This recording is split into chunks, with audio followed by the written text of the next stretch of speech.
जय सिया राम, जय बजरंगबली। श्री हनुमान भक्ति दर्शन चैनल पर आपका हार्दिक अभिनंदन, स्वागत। चिदांश अग्रवाल हियर।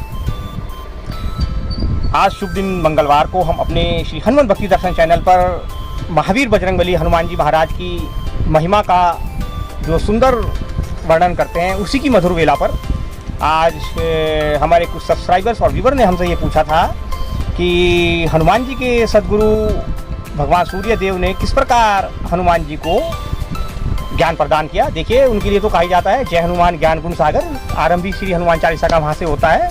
और जय कपी सिंह लोक उजागर। हनुमान जी की बाल लीलाओं को देखकर जब उनको शिक्षा देने की बारी आई तो वो भगवान शंकर के, क्योंकि 11वें रुद्रावतार हैं, तो भगवान शंकर की प्रेरणा से ही जो है भगवान सूर्य देव को उनका गुरु के रूप में चयन किया भगवान शंकर ने। और अंजनी माता को पास संदेश भेजा। देखिए, उस ज़माने के जो हमारे, एक तरह से आज की भाषा में समझाना जरूरी है क्योंकि युवा पीढ़ी को, उस ज़माने के सर्वाधिक टॉप क्लास पत्रकार कहूँगा मैं उनको, देवर्षि नारद। आजकल के हमारे एक पत्रकार हैं, हमारे मित्र भी हैं, भाई राहुल भाई, जो इधर चारों तरफ के इलाके की वो रखते हैं जानकारी। लेकिन एक ऐसे पत्रकार हुए हैं साहब देवर्षि नारद उस समय के, जो तीनों लोगों की, अखिल ब्रह्मांड की जानकारी रखते थे और जिस किसी पर भी संकट आता उसको बचाते थे। तो पहुंच गए साहब वो अंजनी माता के पास और उनसे प्रार्थना की कि महावीर बजरंगबली को शिक्षा ग्रहण करनी है भगवान सूर्य देव से। उन्होंने कहा अच्छा कोई बात नहीं, आप कह रहे हैं देवर्षि तो फिर ऐसा ही है, एवमस्तु। और पहुंच गए साहब भगवान बजरंगबली, तो बजरंगबली ठहरे भगवान सूर्य देव के सम्मुख उपस्थित हो गए। तो ये कथा का छोटा सा सार है कि वो एक मजाक के विषय में भी कह सकते हैं और उसका अत्यंत सूक्ष्म भावार्थ है वेदांतिक।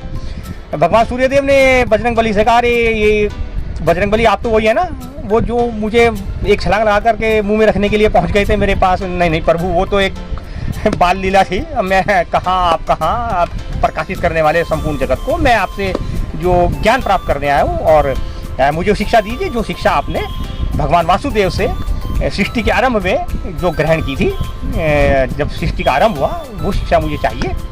और सूर्यदेव उनसे बोले हनुमान जी महाराज से कि देखो बजरंगबली, मेरे पास जो कार्य सौंपा गया है इस सृष्टि के संचालन के लिए, प्रकाश देने का, तो मैं सीधे सीधे चलता हूँ और गुरु और शिष्य को आमने सामने होना पड़ता है।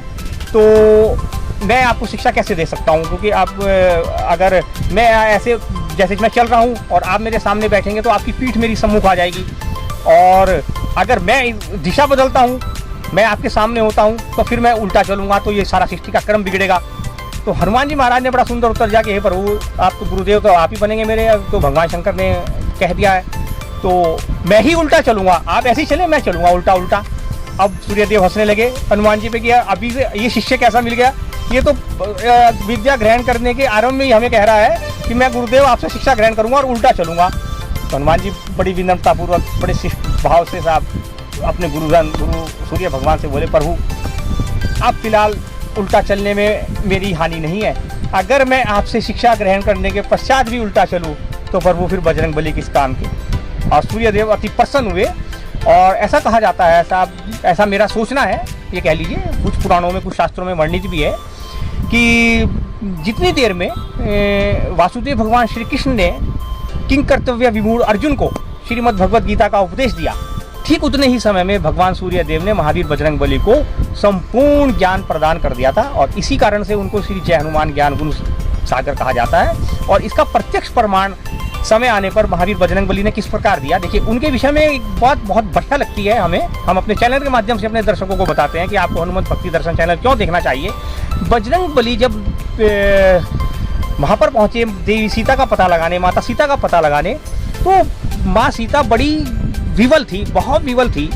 तो ऐसा कहा जाता है जब श्री राम कथा सुनाई महावीर बजरंगबली ने अपने श्रीमुख से, तो आनंद के वो जो क्षण थे देवी सीता के लिए, आहा, उनके विषय में ये कहा जाता है कि हनुमान जी महाराज एकमात्र सृष्टि में ऐसे हैं सत्यनिष्ठ चेतना, जो रोते हुए भक्त को हंसा दे और दूसरी ओर वापस आए।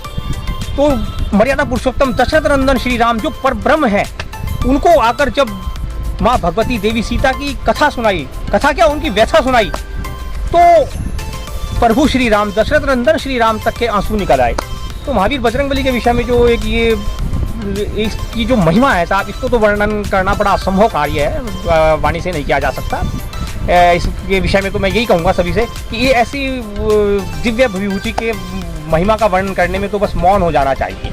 लेकिन फिर भी क्योंकि मंगलवार आता है तो हम अपने चैनल पर अपने दर्शकों के लिए जो एक वेदांत सम्मत व्याख्या प्रस्तुत करते हैं, तो अंत में हम यही कहेंगे कि और देवता चितना धरी, हनुमत से ही सर्व सुख करही, संकट कटे मिटे सब पीरा, जो सुमिरे हनुमत बलवीरा, जय जय जय हनुमान गोसाई, कृपा करो गुरुदेव की नाई। जिस प्रकार भगवान सूर्यदेव ने आप पर कृपा करी और कुछ क्षणों में साहब आपको ज्ञान प्रदान किया, हे प्रभु बजरंगबली, विनम्र प्रार्थना है कि आप हमारे पर और हमारे दर्शकों के सभी चैनल्स जो देख रहे हैं और जो देखना चाहते हैं उनके ऊपर इसी प्रकार कृपा करो गुरुदेव की नाई। जय जय श्री राधे कृष्णा, जय जय बजरंगबली, जय सिया राम।